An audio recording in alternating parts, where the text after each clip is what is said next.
rencontre et merci pour ces échanges.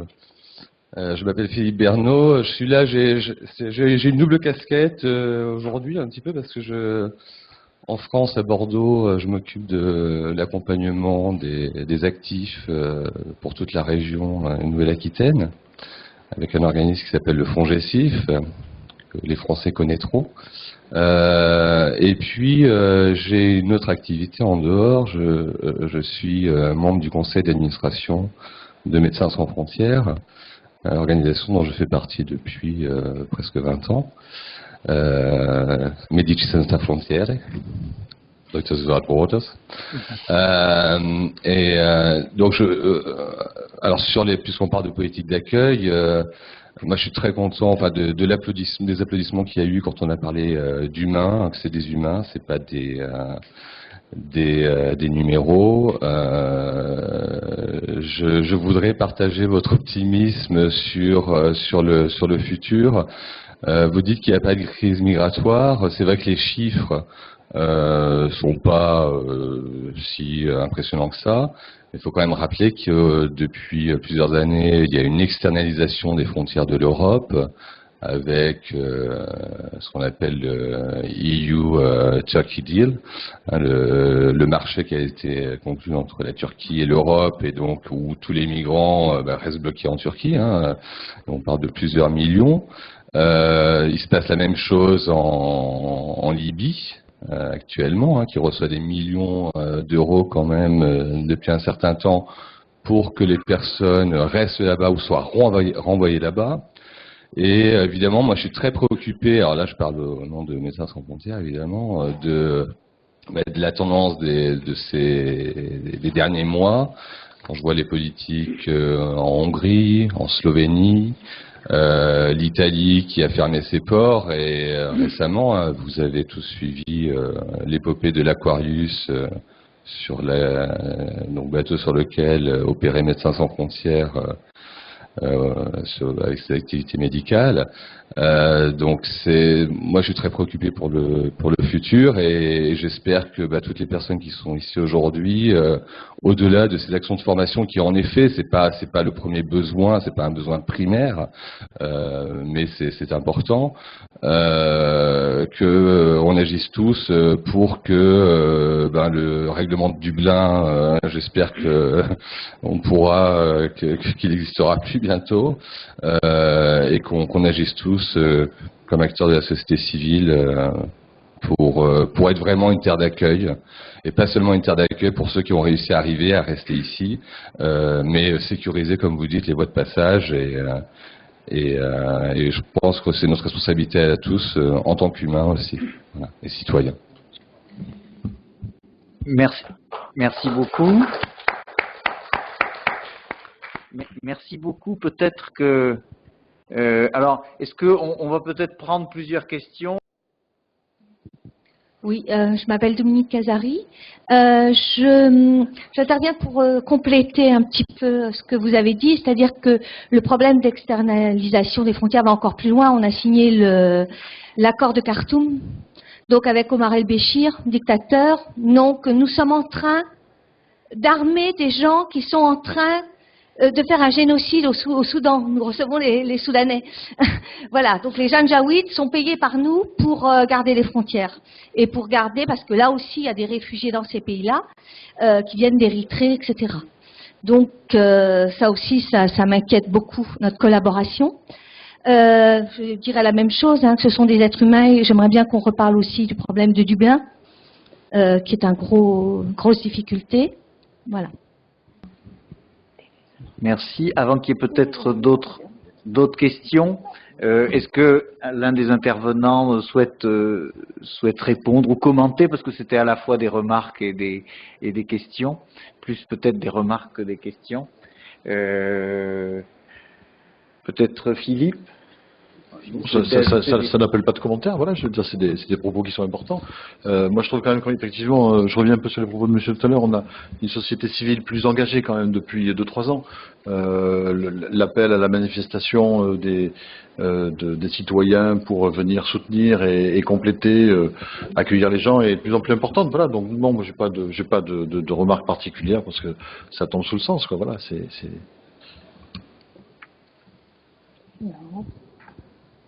Bruno, vous voulez peut-être ajouter quelque chose? Surtout après votre intervention, il est certain que nous sommes tous en admiration de ce qu'a fait l'Aquarius. Beaucoup d'entre nous peuvent quand même se poser des questions sur le fait que l'Aquarius était vraiment très proche des côtes françaises et qu'on n'a pas bougé. Je ne parle pas de l'initiative prise par les Corses, parce qu'elle aurait pu être jugée d'une façon trop régionaliste, mais ça pose quand même problème. Déplacer un bateau des gens qui avaient vécu des choses épouvantables et par des moments de tempête leur faire 1200 km de plus, c'est quand même scandaleux. Et je pense quand même que s'il n'y a pas eu de réaction, c'est peut-être aussi parce qu'il y a une évolution qui se fait dans les esprits, même dans l'esprit des responsables, qu'ils soient politiques, associatifs ou autres, et c'est important. Si on arrive à faire sauter Dublin, ça veut dire que la libre circulation et la libre installation, parce que c'est dans la Convention des droits de l'homme, c'est la libre circulation et la libre installation, c'est-à-dire que le migrant aura le droit de réaliser son projet quand il arrive dans le pays d'accueil. Si on y arrive, ce serait quand même un très grand progrès. Ça n'arrivera peut-être pas tout de suite, mais je crois que c'est un objectif que nous devrions avoir. Il y a un autre point dont on n'a pas parlé, c'est l'histoire des pays tiers, les pays tiers qu'on appelle pays tiers sûrs. On sait que c'est excessivement délicat parce que si on regarde de près où la situation des droits de l'homme chez eux, en particulier le statut de la femme, et si on regarde les politiques migratoires qu'ils ont, on peut se poser la question quand même de pays d'immigration sûrs, de pays sûrs, pays tiers sûrs. Je pense, pour avoir vécu récemment un problème avec des femmes venant d'Afrique subsaharienne, une femme venant même du Sénégal, qui est dans l'impossibilité complète de retourner là-bas, je me pose la question du Sénégal, pays sûr.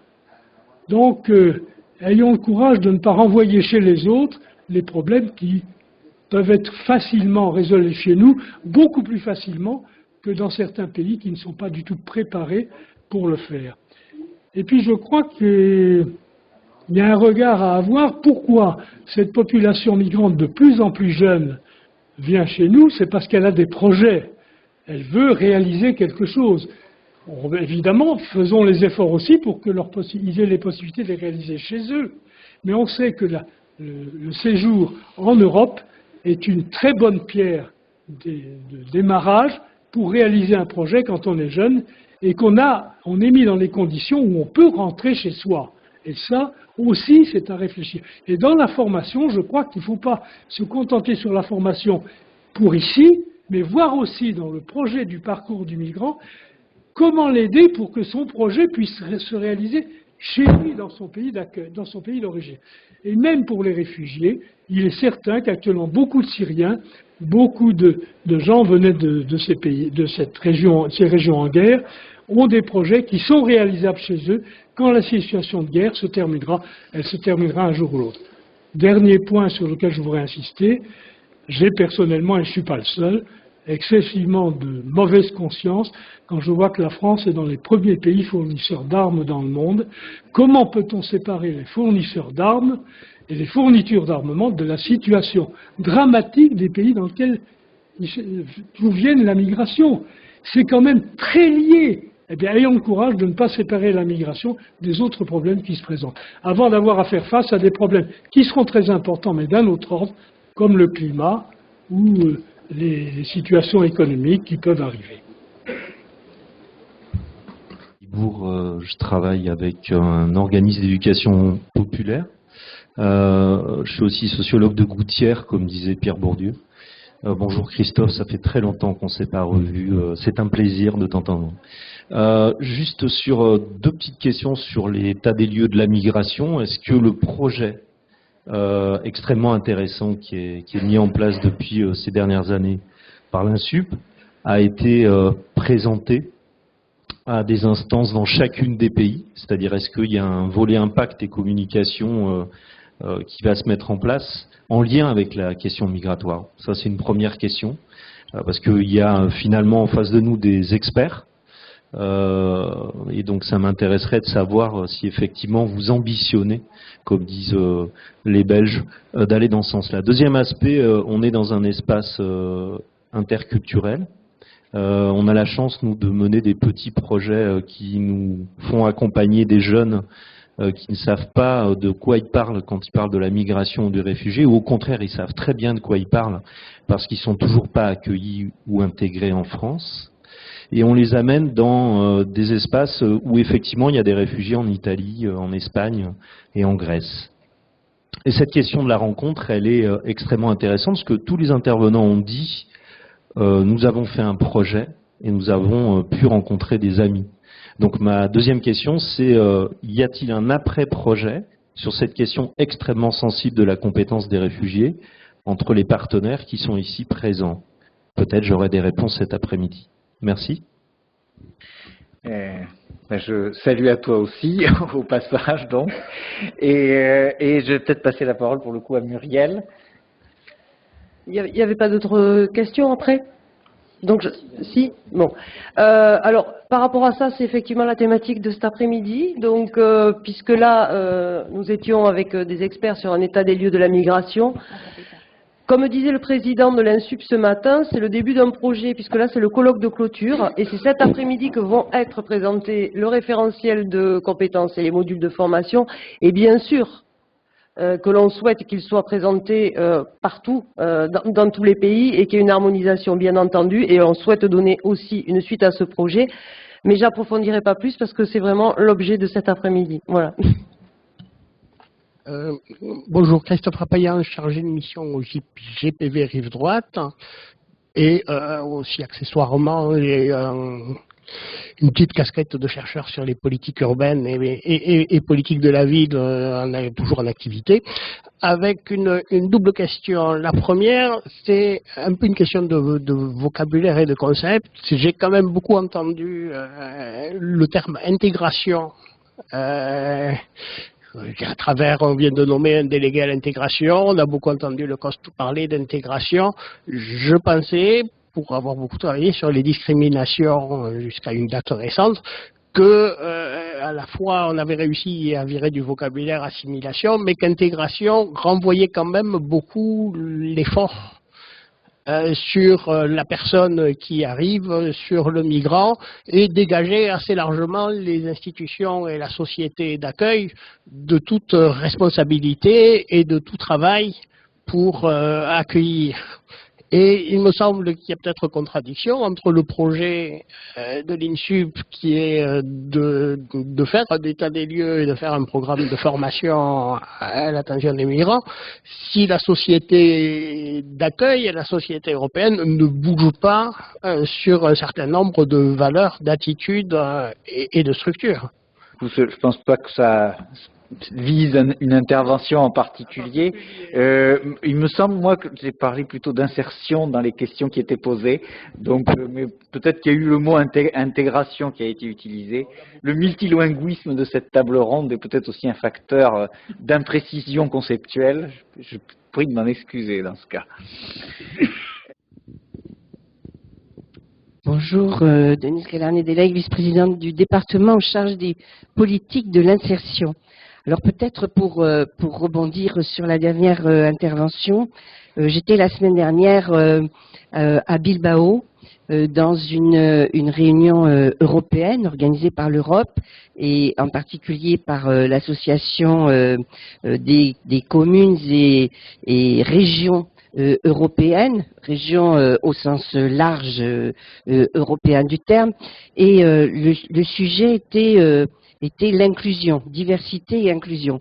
Et peut-être pour vous rassurer, parce que ça n'est sans doute pas très repris par les médias, il y avait une matinée consacrée avec une table ronde dans laquelle il y avait des représentants de villes ou de communautés de communes ou de départements de Belgique, d'Allemagne, d'Autriche, d'Italie, d'Espagne, qui avaient mis en place une politique très forte, très volontariste d'accueil, d'inclusion, y compris de prise à bras le corps d'occasions de formation, de travail autour de la langue, mais aussi autour de la culture, c'est-à-dire comment tous ces pans permettent l'inclusion des migrants. Donc c'est assez rassurant, et en tous les cas, moi ça m'a donné des idées assez inspirantes, puisqu'au département c'est une problématique forte, à la fois par les très jeunes migrants, la politique des MNA, et voilà, ça a été évoqué tout à l'heure, puisque c'est une problématique à la fois de masse que nous avons à traiter, mais aussi de qualité, en visant l'avenir de ces jeunes que nous accueillons, mais aussi des adultes, puisque la Gironde est aussi un département attractif pour la migration. Nous avons lancé quelques micro-expérimentations, à la fois avec l'université, mais aussi des associations qui s'occupent de formation, pour imaginer quelles actions nous pourrions, nous, département, mettre en place avec l'ensemble de nos partenaires pour lancer quelque chose qui nous engage tous, parce que oui, la migration ne va pas s'arrêter, au contraire, elle augmente, on le sait, donc nous devons nous projeter dans l'avenir, c'est notre responsabilité à la fois de citoyens, et ma voisine représentante de l'État ne me démentira pas, puisque nous sommes bien en accord sur le sujet, mais aussi d'institutions politiques et pour ma part d'élus de la République. C'est une des missions qui nous importe aussi. De prendre en cours la notion de parcours du migrant, et j'attends avec impatience les éléments de cet après-midi. En particulier, moi, ce qui m'interpelle aussi, c'est on sait que la barrière de la langue est extrêmement importante. La plupart des migrants que nous accueillons sont plutôt anglophones que francophones, et c'est une vraie difficulté, contrairement à ce qu'on pense. Mais aussi, nous nous sommes aperçus que si on parle apprentissage de la langue complètement déconnecté de la formation, c'est-à-dire de la projection de comment je peux devenir autonome moi-même ou ma famille, et donc gagner ma vie et m'insérer dans la société, je pense qu'on a là un vrai défi, comment on lie les deux, et comment ça prend sens à la fois pour la personne qui s'engage dans ces formations, mais aussi pour nous tous. Excusez-moi, si vous pouvez parler de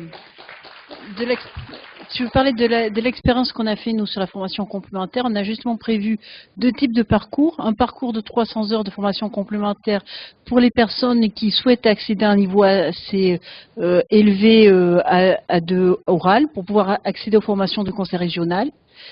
Et on a prévu également un parcours de 150 heures pour les personnes qui sont quelquefois beaucoup plus pressées d'accéder au marché de l'emploi. Quelquefois, il y a des gens qui sont pressés de travailler. Et dans ces 2 cadres-là, ces parcours interviennent après l'intervention d'un conseiller en insertion professionnelle, avec des bilans à échéance régulière et une évaluation finale. En effet, parce que ce qui est très important, quand on parle d'apprentissage linguistique, il faut savoir quel est le projet du migrant et savoir s'adapter à ce projet-là pour pouvoir réussir la formation.